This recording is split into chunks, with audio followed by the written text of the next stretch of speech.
still on the television world, we have Brandon, an agent for CAA, because you focus on television, right? That's your department at CAA? Allegedly. Allegedly. Do they know you're here?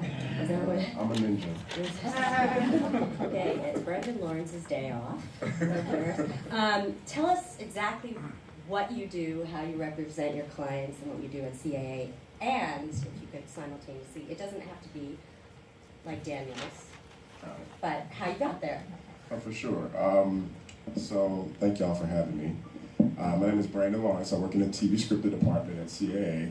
I'm originally from Atlanta, Georgia, and at CAA what we do, we essentially represent writers, producers, directors. In my department, we represent those who showrunners who create shows. We help people find their voices on whatever respective medium they wish to put their voice on. So in my specific realm of expertise, I work in the scripted department, so I get to work with individuals like Nick, individuals like Daniel, who I've spoken on the phone with numerous times, and we just try to help them find their, whatever it is that they want to do, we help them do it. We get it done. And ultimately we have to get it done in a very, very quick amount of time, or at the end of the day, understanding that the business relies itself on delayed gratification, which is the process of television.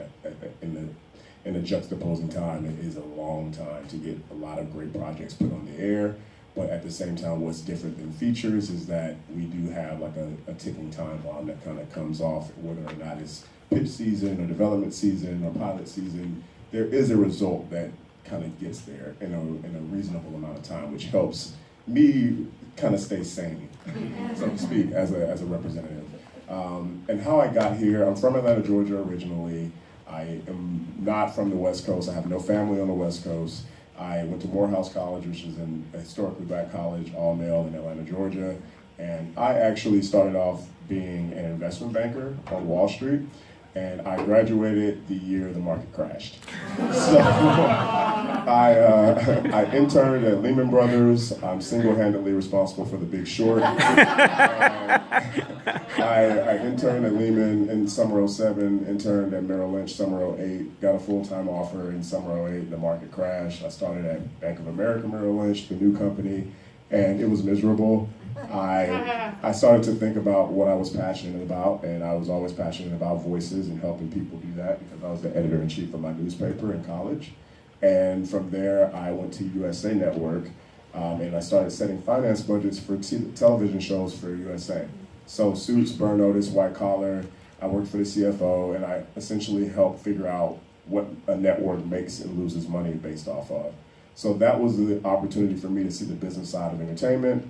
From there, I started to see that there was another merger coming, i.e. Comcast, and I was essentially laid off, and I was given a choice. Do I try to become a finance professional again in New York, or do I roll the dice, bet the house on myself, and move to LA?